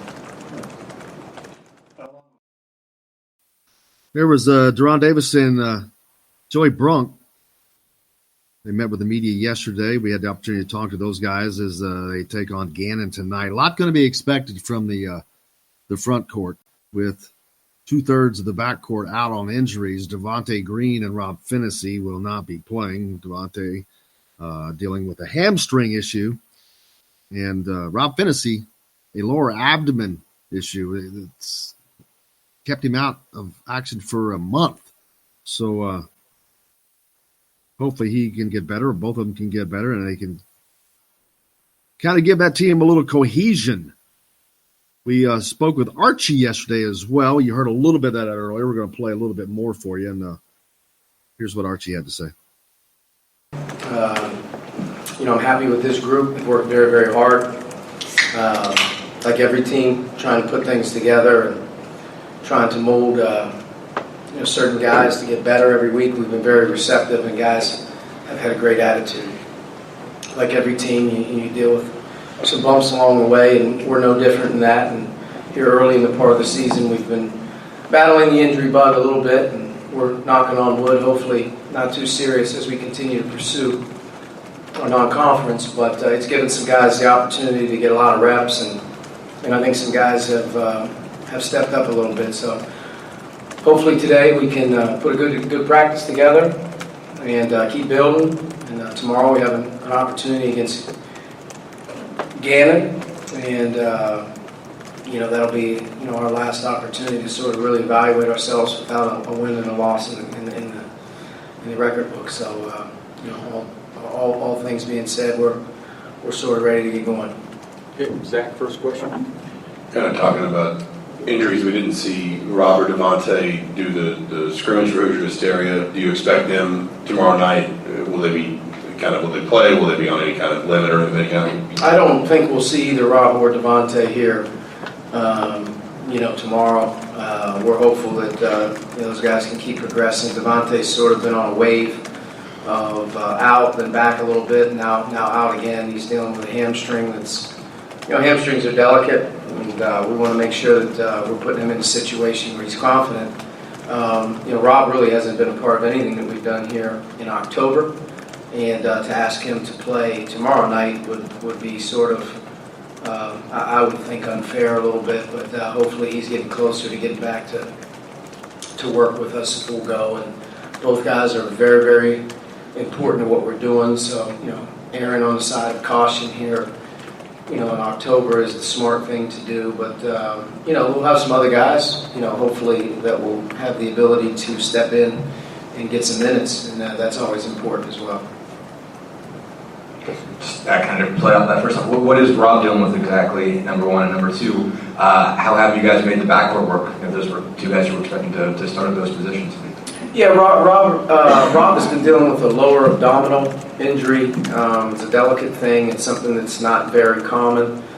He's been uncomfortable with that, and it could be something that he has to deal with here for some time. It's just managing it.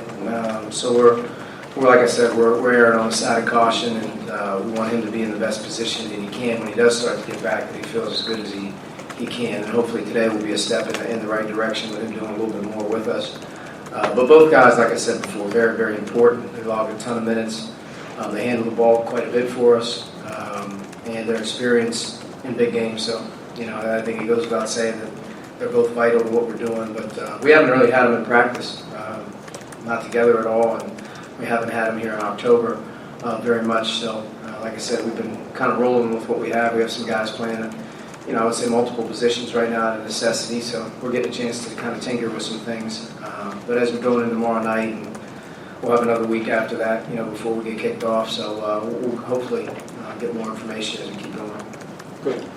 To go off that, even if Rob and Devontae aren't playing, or even if they are playing, the backcourt depth might be a little scarce as it has been years past. And how much is Armand Franklin? What have you liked from him lately, and how much do you think he'll be able to help the team in the backcourt this year? Well, Armand's really important to what we're doing. He's had to handle a significant amount of repetitions in practice.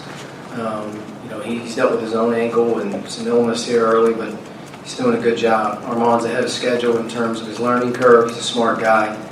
He's very coachable. Him having to learn and bounce back and forth with some multiple positions here in the last week or so has been a little bit difficult for him, to say the least. You want to keep your young guys obviously focusing on the same things every day so they can continue to get better. But Armand's going to play a big role for us all season long, and he's earning it right now. He's doing a good job. John, Kevin, Tom, and Mike. Building on that some more, obviously Al Durham is a guy that can run point, and how much has he picked up in terms of ball handling, and what have you seen in the preseason? Al's done a good job. He's done a good job leading into the Marquette scrimmage. He's primarily taking all of our repetitions at point guard. He's doing a really good job with that. In his 25-plus minutes against Marquette, I thought he played a really good, for the most part, a really good floor game for us. He pushed the tempo for us in that scrimmage. He's dealing with a little bit of a ticky-tack. Thankfully, nothing too serious, but he got banged up in the scrimmage and didn't even finish it in the last 10 minutes of the Marquette game, so he wasn't a part of the last 10 minutes of that. And we've been slow this last week since then with him, just kind of getting him with some added rest for his legs. But Al's going to play multiple positions for us. He's a junior now. He knows exactly what he's doing. He's a leader on our team. He's a great teammate. As a coaching staff, I think we look at him and depend on him every single day for, great attitude more than anything, and he's kind of lead by example. But I'm hopeful that he gets back going full speed because he was doing such a good job for us. His first 2 to 3 weeks leading into our scrimmage game, and then again did a nice job with our scrimmage. But Al's the fastest, I would say, of the 3 guards that can play the point with what we're trying to do right now. He's got great conditioning level, and he's got a motor. He's got to learn to slow it down a little bit, not play at one speed. But he definitely gave us a change of pace, I thought, in our one opportunity against Marquette, where he pushed the tempo for our team and made guys better, and that was good to see. So I think Al's going to obviously he's going to handle the ball for us a lot.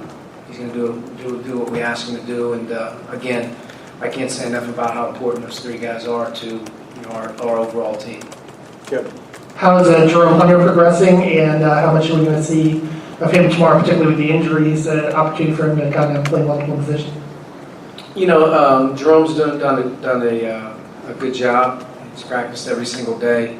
He's bouncing back and forth, playing a couple different positions, learning different positions on both ends of the floor, sort of retraining his brain on how to do things. At this point last year, he was pretty much removed from our team. This is sort of the time when he stepped away. So. But he's doing a good job. He's an unbelievable kid. He's a great worker. He's very coachable. He does some really good things for us. Honing him in on making, sort of less ball handling and less passing mistakes. Sometimes he's trying to do a little bit too much with that, and I think those turnovers can, set him back in terms of the rhythm that he can get in. So we need to just slow that down for him. And part of it is, again, he's really like a true freshman. He's back out there doing it all over again, but. As he keeps going, he's going to keep getting better and better because that's what he does. He works at it. And he's a big part of sort of, I would say, an X factor in our depth. The more he can handle, the better we'll be. He makes us deeper. He gives us a bigger wing on the floor.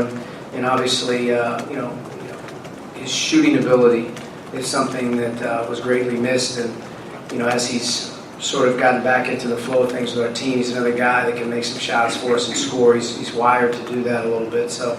But early on here, as he head into tomorrow, we're hopeful that he can get as many repetitions as he can here today and set himself up for an opportunity to play tomorrow and get that first taste of Simon Scott, officials, crowd. He really hasn't done that, so it'll be an important day for him. Hopefully he gets out there a little bit.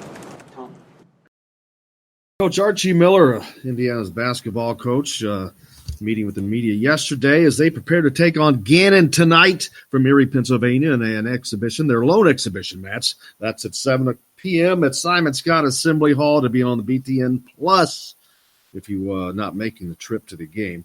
We've got a lot more coming up when we come back. We're going to switch back over to football. We're going to hear from Peyton Ramsey, Walt Fillier, maybe a little Tom Allen before we close out the show. We'll be back with more from the Golf Club at Eagle Point Studios right after this.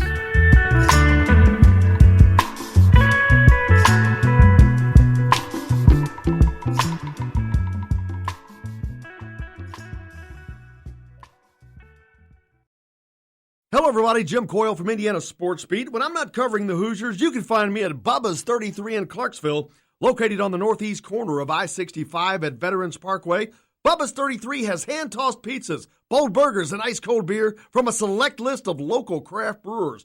An incredible food selection, all made fresh daily. Whether you're meeting the team for that post-win meal in the family dining area or meeting friends for happy hour to watch the game on one of Bubba's 50 TVs. Bubba's 33 in Clarksville. Pizza, burgers, beer. We all want a winning smile for those championship photos, and that's exactly what you will get at Reynolds Family Dentistry in Sellersburg. Reynolds Family Dentistry has been serving the dental needs of Hoosier families for over 30 years. Let Doctors Roger and Jay Reynolds take care of your family. Just off of I-65 at 809 South Indiana Avenue in Sellersburg. Call 812-246-3368. That's Reynolds Family Dentistry, 812-246-3368.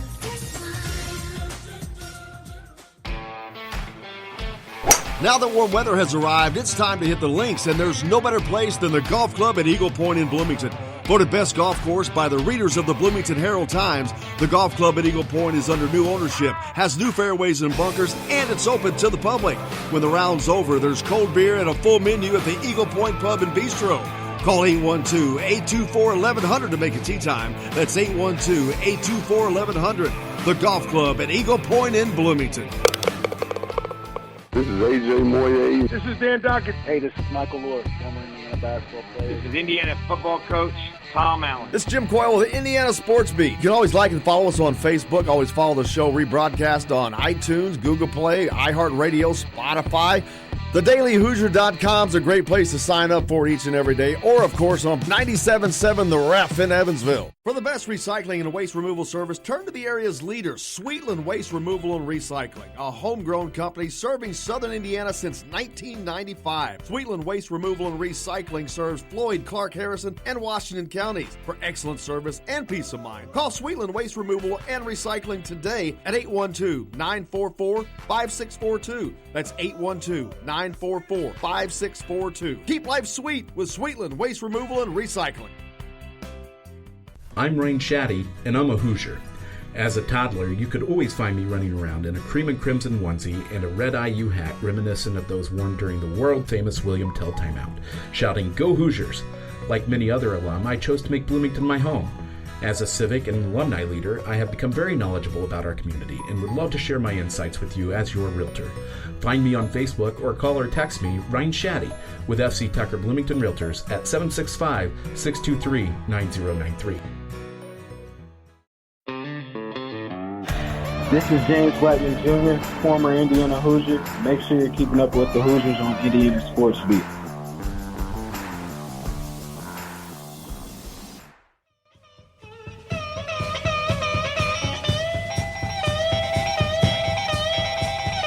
Oh, yeah.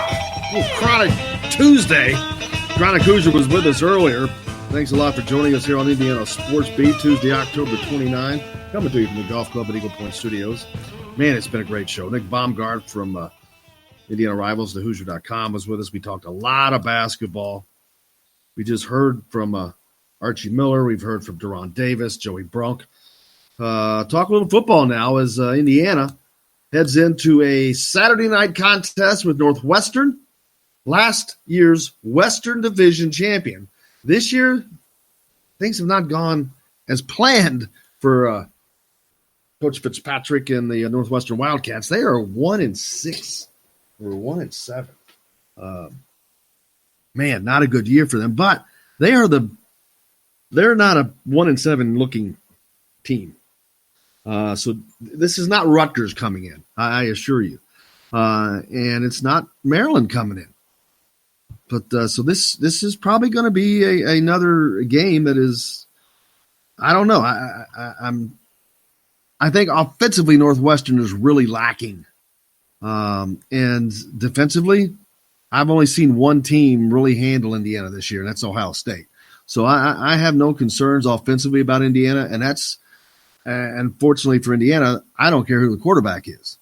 Peyton Ramsey does a good job managing the offense when he's in there. He made the throws at Nebraska. He doesn't have that deep cannon arm, which is that's the difference between him and Michael Penix. That's the only difference, because Peyton Ramsey brings a lot to the table. He doesn't have that arm, though. And trust me, it makes a difference. It makes a difference when you're throwing a 10, 15-yard out across the field, the velocity of that ball. But I have no qualms when Peyton Ramsey's in there. You're not that fearful anymore. Kalen DeBoer, the Indiana offensive coordinator, has done such a masterful job of crafting the right plays and personnel with whomever is in there that Indiana just doesn't really miss a beat. So no matter who the quarterback's going to be this week, and we do not know, that's going to be a game-time decision on whether Michael Penix goes or if Peyton Ramsey has to step back up. And I'll be honest with you, I'm not going to be surprised if it's Peyton Ramsey, because they've got a bye next week. So you get to rest him even more, and you not only do you rest him, but you rest him going in to Happy Valley to the Penn State game. But yesterday we had the opportunity to talk to Peyton Ramsey, coming off of a gigantic game, a career game for him, 350-plus yards throwing. And before I forget, this had nothing to do with that game, but Tim sent in a nice text about Tevin Coleman. former Hoosier, over the weekend running for he's with San Francisco now, but he had 3 running TDs and 1 receiving touchdown. That's never been done by any player in the history of the San Francisco 49ers. And I think we all know that there is some great history there. So congratulations to former running back Tevin Coleman.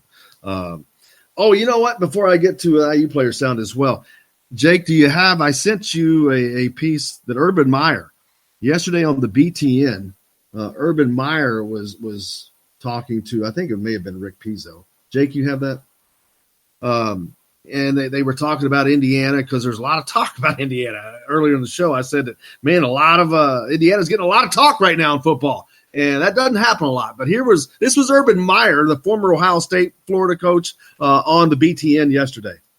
Indiana has never been an easy place to win. Our friend Jerry DiNardo can attest to that. But Tom Allen and the Hoosiers are bowl eligible, and it's not even November yet. How impressive is the job that Allen has done with this program? I've always been impressed by him. You know, we played against him, and really when Kevin Wilson was there. So you're talking to one person that's always had great respect for Indiana. I think that place is hard to play. They look at the running backs in the NFL that they've had. There's always been good players. They just haven't, they're in the wrong side of the division too. They're every day they're waking up in the eastern side of that darn conference, and you got teams that, if they were in the other side, I think they'd be right in the middle of the conference championship. And I know they are. But I think Indiana, that coach has done a great job. Coach Allen's done a great job. They have very good players. It's really good to see Ramsey come back and throw like he did. And it's going to be, can they go beat a top 25 team? That's what I always go to when you start talking about the Indiana, Minnesota's. Very good players, very good team. Go beat the big ones. Exactly. As a matter of fact, Indiana should probably have that on their resume right now. This football team should be 7-1. There's no doubt. They absolutely feel that way, and I do too. They should have won that game at Michigan State.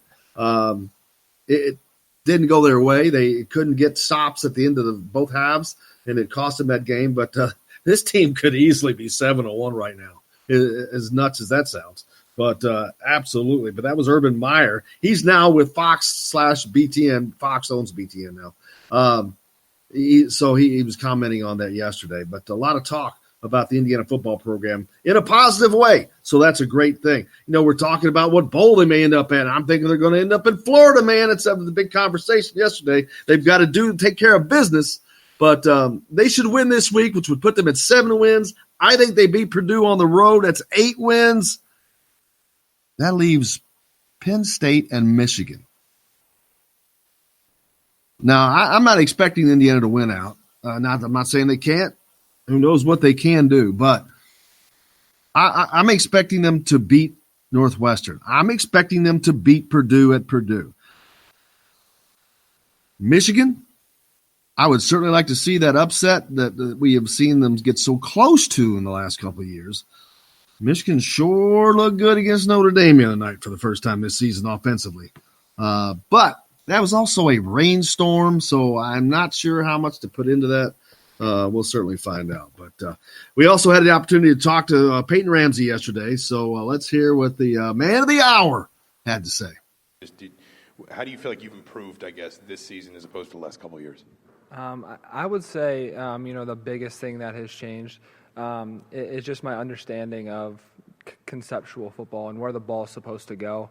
Coach DeBoer has done a really good job from that aspect, but I think, playing and sitting back, from the sideline, I've realized, different coverages and what works here and what works there. And I think that's been my biggest thing is just understanding football better. I've always been a semi-accurate thrower, but I think that's improved too. But just understanding football has been so big for me and getting the ball to the guys that need to get the ball. Peyton, so we've gotten reports that WAP brought a Chucky doll into the locker room last week before the Nebraska game. I'm just wondering if you knew anything about that, and I guess what that kind of speaks to the character and the how fun it is to be around the team when things like that are happening, when things are going well. Yeah, so he before we got on the plane, we were still in Bloomington, and he walked into the locker room with the doll, and I just kind of I was really confused. I didn't know what was going on at first, and I didn't know he was going to bring it on the trip, and I didn't see it again until right before the game, and I was like, this is weird, but that's just WAP's personality. He's a fun guy to be around. awesome guy to be able to throw the ball to, and he's really passionate about winning and this program. So just a fun guy to be around.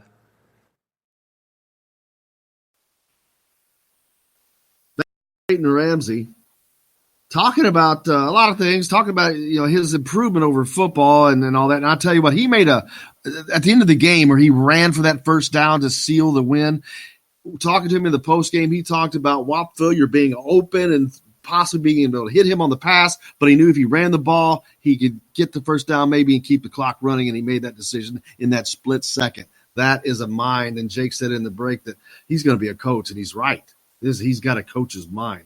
But you heard him at the end there talking about the Chucky doll. If you go online, you can find the picture of Whop Philyor. They're getting ready to come out on the field. Coach Allen's in front of them. They're coming out of the tunnel there, and there's Whop Philyor holding a Chucky doll. Talked about, you heard Peyton allude to that. Here's Whop Philyor talking about that.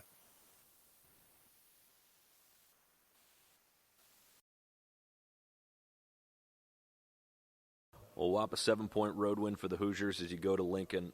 What was it like playing in an atmosphere like that when the offense is moving as well as you guys were? It was actually a great atmosphere. It was a great stadium. I love the atmosphere. So it was good that we could move the ball and quiet them down a little bit, but it was a great atmosphere. I would look forward to playing there again. It was a great atmosphere. We've talked in weeks past when Peyton's come in and played, obviously, at a very high level. He did so against Saturday. Just speak to what he means to this team and his ability to play as he did. Peyton is like the glue of the team. Like, if Mike go down, Payne gonna come. He gonna get us all. He gonna bring us all together. Payne's like he's the anchor. He just does it. Like, he's the guy. So Payne, he brings us all together. He's gonna do his thing. Payne's a great player. Like, I love Payne. He's my guy. But he brings it to the team. Like, he keeps us together.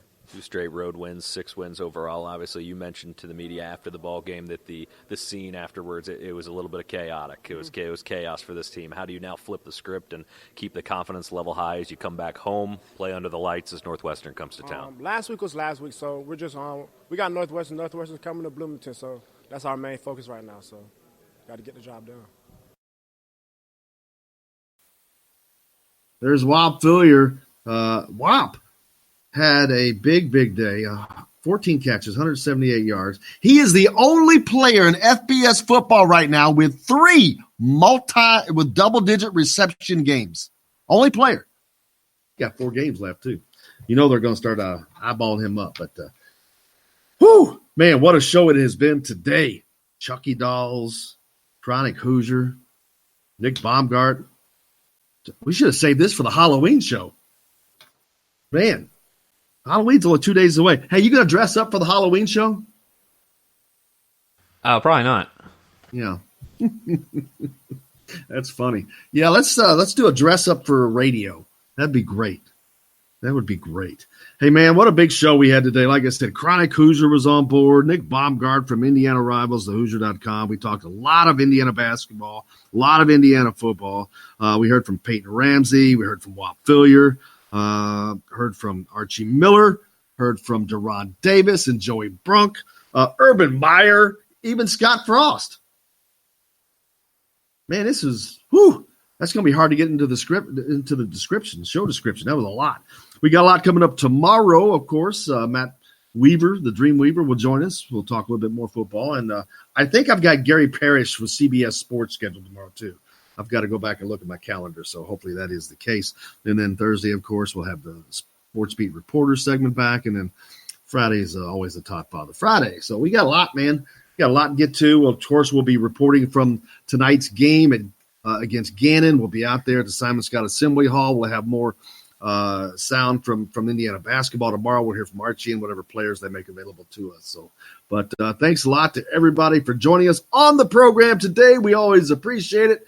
For Jake, I'm Jim Coyle from the Golf Club at Eagle Point Studios. Until the next time, I will see you on the radio.